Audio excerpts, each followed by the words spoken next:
Creo que en un principio, más que desarrollar nuevas técnicas, fue experimentar haciendo colaboraciones entre diferentes técnicas para ver, como expandir los alcances de cada una y ver a qué otros lugares pudieran llegar. Por ejemplo, al principio estuve durante mi estancia de investigación en Japón, que fue una estancia de la Agencia de Cooperación Internacional de Japón y CONACYT, estuve investigando sobre colaboraciones entre diseñadores, artistas y artesanos para la preservación de técnicas tradicionales, pero en mi experimentación material estuve trabajando en estas mezclas de cestería tradicional en bambú y tejido en pedal en seda y con cerámica y shibori. Entonces ahí fue cuando empecé a experimentar qué pasaba con estas uniones. Después de eso ya empecé a experimentar con nuevos materiales, en donde sí tuve que desarrollar nuevas técnicas, como en la cebolla, pues porque es algo que no existe, entonces tuve que experimentar mucho, ser resistentes, que pudieran ser durables. Y por ejemplo en mis textiles con azúcar y sal, pues también tuve que experimentar mucho hasta llegar sobre todo a crear mis herramientas y a ver cómo podía trabajarlos, porque el azúcar lo trabajo cuando está muy caliente, a más de 120 grados. Entonces pues tengo que mojarme las manos en agua con hielo y ya para poderla manipular y pongo capas también de algodón y esas experimentaciones pues me llevaron también a nuevos resultados.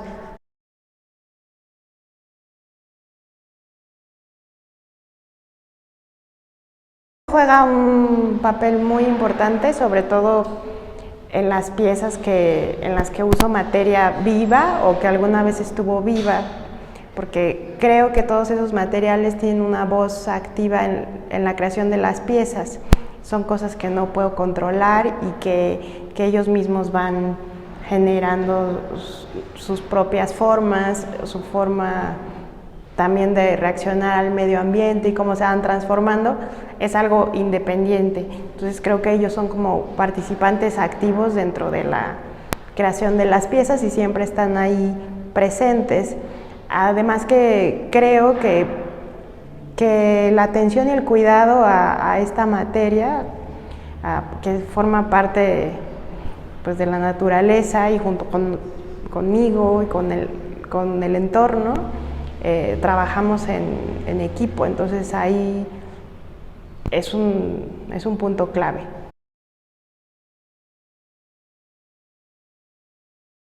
Creo que en ambas experiencias, tanto en Japón como en Campeche, había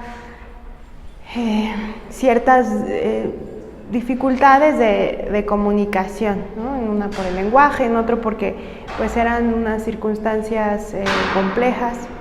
Entonces creo que el quehacer manual funciona como un lenguaje que te permite comunicar cosas que son difíciles de articular, además que te da la libertad de poder expresarte de otra forma.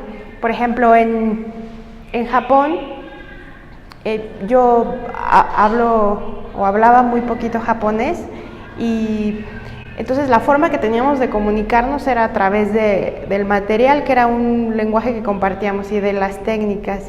Y también el hecho de que haya experimentado con colaboración entre técnicas creó una dinámica en la que todos los que estaban, por ejemplo, en el taller de tejido de Koso Yoshida, que es donde el maestro que me permitió trabajar en su taller para hacer este tejido de seda con trama de bambú, pues ahí todos dialogábamos respecto a lo que se estaba haciendo, ¿no? Y no sé qué estaba pasando, si funcionaba esto, si no funcionaba, qué tan largos podían ser las tiras de de bambú para que no se enredaran en el telar, y creo que era un trabajo en conjunto en el que todos aportábamos algo que íbamos viendo. Y a la vez en Osaka, con otro maestro, también me ayudó mucho en el hecho de que me abrió su taller y fue muy generoso en el sentido que ellos también estuvieron analizando qué estaba pasando con este experimento, y creo que eso también generó otros diálogos. En Campeche, en Campeche estuve participando en un proyecto en un centro de rehabilitación social, trabajando en conjunto con los internos. Esta zona está muy cerca de la costa, entonces muchos de los internos ya sabían urdir hamaca o trabajar con redes antes de entrar a la institución. Y una vez ahí, muchos de los que no sabían pues aprendieron, porque era una actividad común. Ahí se hacen muchas hamacas que después va gente a comprar para vender en centros turísticos. Y creo que ahí, como estábamos, todos pertenecíamos a diferentes lugares, estábamos en diferentes circunstancias, este quehacer manual y el textil nos permitió podernos comunicar y poder abrirnos, porque pues también en un ambiente así a veces es difícil permitirte hablar de, pues no sé, tus sentimientos o tus circunstancias, y a través del textil fue poco a poco, fue un vehículo para poder hacer esto.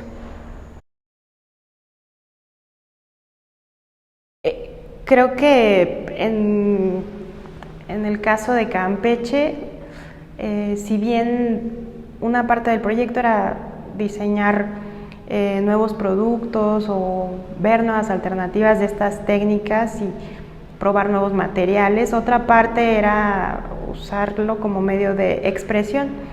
Y en estos 9 meses de trabajo hubo muchos proyectos de los internos muy interesantes. El caso de uno de los participantes a mí me movió mucho y se me quedó muy grabado, porque él en esta situación en la que vivía pues era alguien que era marginado, y él se dedicaba, para tener un ingreso extra, a tejer unos llaveritos de macramé chiquitos, y pues a eso se dedicaba. Él estaba la mayor parte del tiempo pues un poco solo y en el patio, y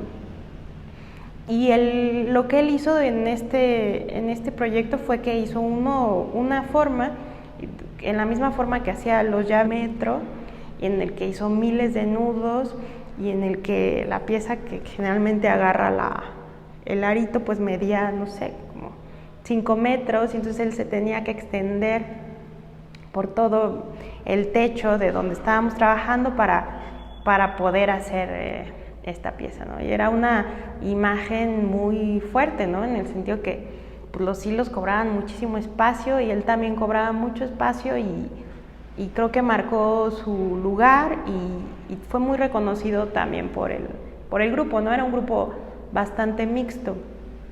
Y otro caso fue el de otro integrante que estaba ahí por un caso en el que había sido declarado culpable,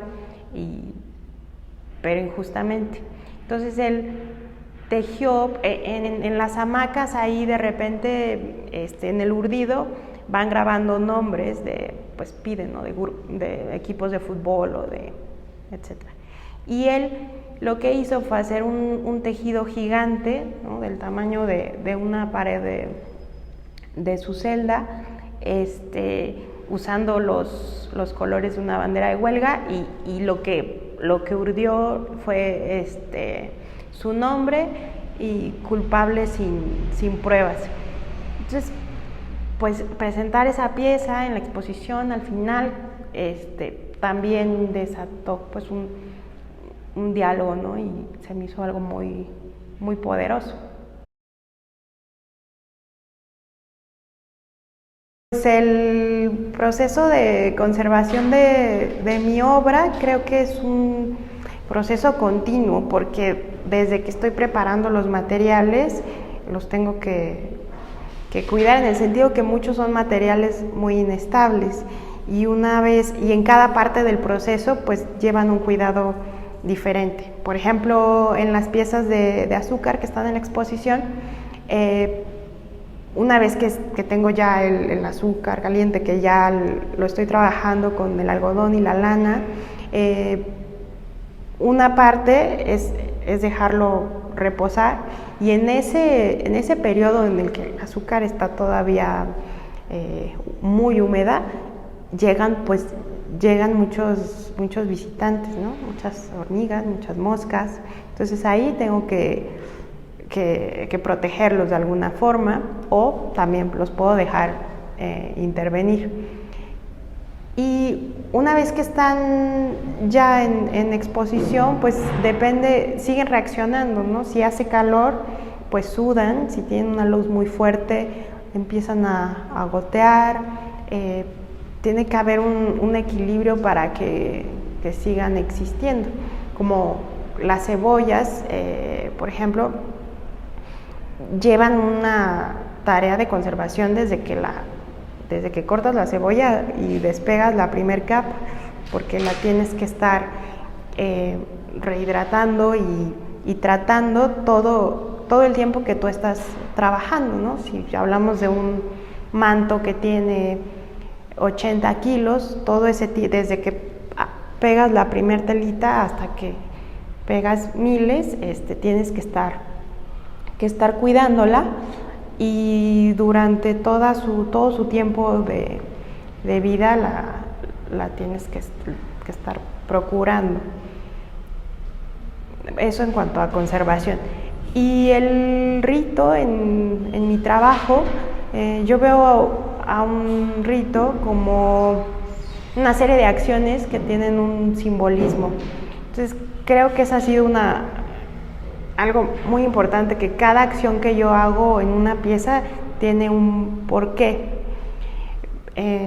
Por ejemplo, refiriéndome otra vez a la cebolla, el arrancar esta parte tan íntima de la cebolla, tan frágil, y después reconstituirla y revelarla, es algo que tiene un significado.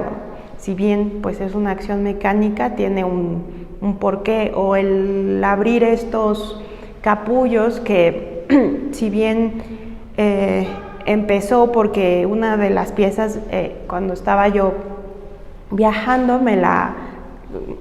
la manipularon un poco para ver qué era, porque yo la llevaba en mi maleta de abajo, y yo seguí esta acción. Claro, obviamente pues la llevé a otro nivel, pero fue la de una transgresión, ¿no? de estos capullos muy contenidos. Porque para mí este acto de envolver pues es un cuidado, ¿no? Como envuelves todo lo que envuelves en un textil, creo que tiene un significado de cuidado, ¿no?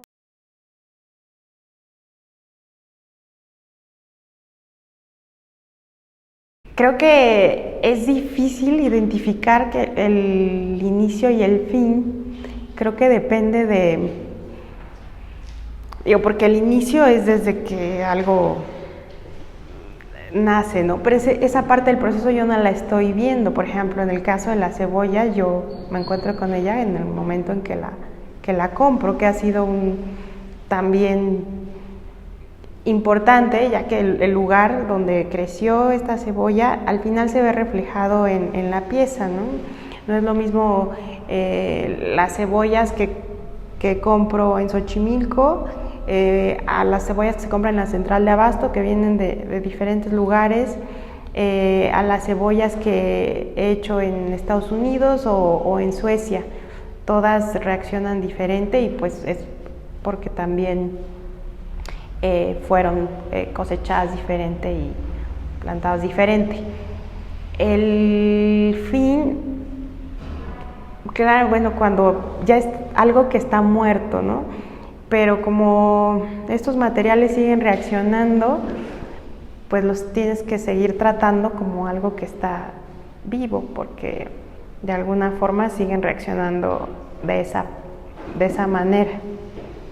Entonces, es difícil distinguir entre un inicio y un fin, porque yo sigo trabajando. Una vez que ya tengo una pieza, la tengo que seguir pues restaurando, cuidando. Pues creo que es un área un poco difícil de definir. Creo que de los ejercicios materiales que hice en Japón, lo que seguí transportando hasta hoy es la experimentación, es el cuidado de los materiales, es esta colaboración del material del entorno y conmigo, y esta transformación continua.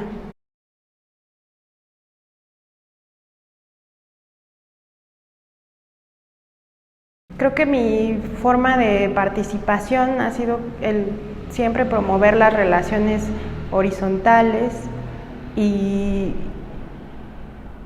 creo que el respeto es algo básico, y creo que esas dos cosas son importantes, tanto trabajando con grupos de mujeres como trabajando con grupos de hombres, y en el día a día. Creo que esas dos cosas son mi guía.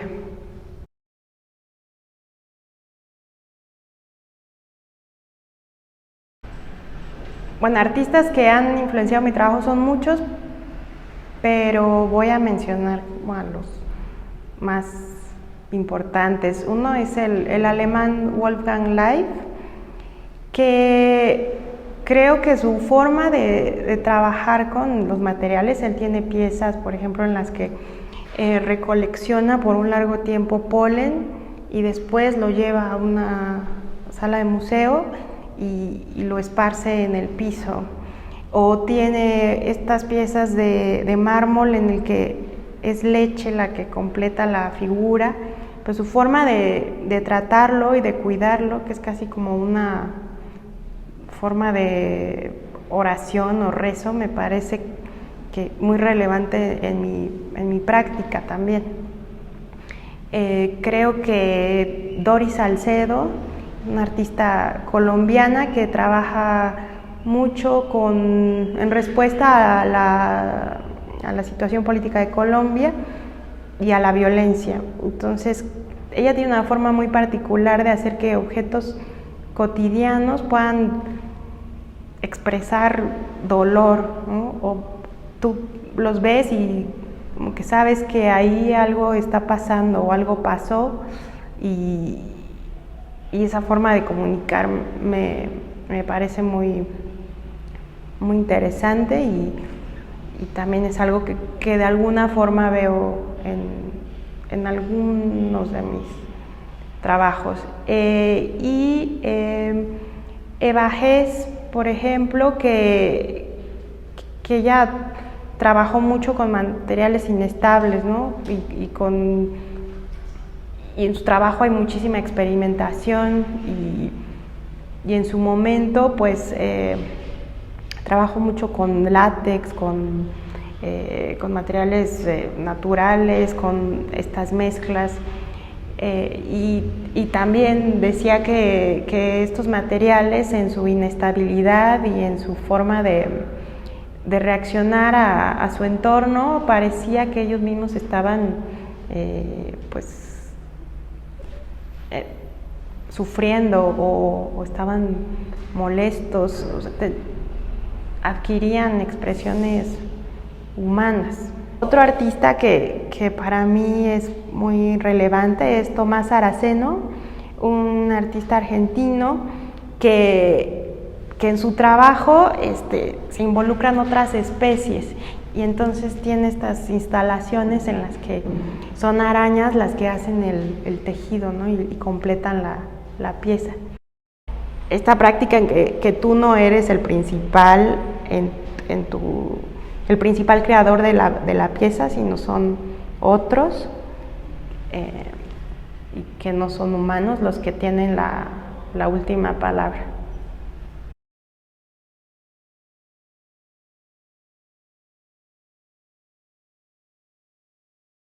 Creo que esta búsqueda de cómo llevar algo cotidiano a un contexto completamente diferente, lo he tratado de hacer a través de este método de encontrar su importancia en otro contexto, por ejemplo en el caso de la cebolla en un contexto ceremonial, y tratarlo con el mismo cuidado y atención que tendría en una situación de este tipo.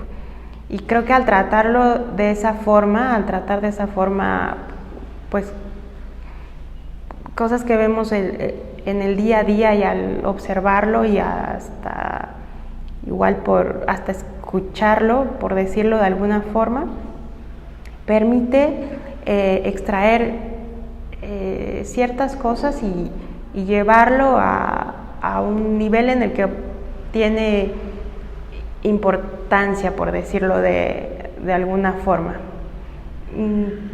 Creo que también este diálogo que se hace, o sea, que en el día a día yo no tendría por repetirlo, ¿no? con el papel o la cebolla, pero al estar conviviendo y trabajando junto con el material y en diálogo, porque digo diálogo porque muchos de los materiales sí hay un diálogo porque dan una respuesta de la forma que empiezan a interactuar, ¿no? Yo creo que nunca empiezo con una idea de qué es lo que va a surgir, sino de esta ir y venir se van formando nuevas cosas.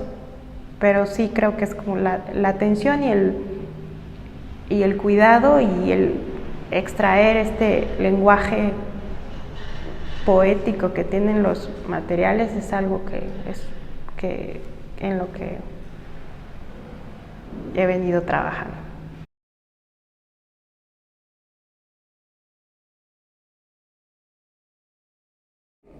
Me gustaría eso, que experimentaran, tratar de, no sé, percibir el olor, el movimiento, como acercarse a las piezas y ver los pequeños detalles que a veces pasan desapercibidos, ¿no?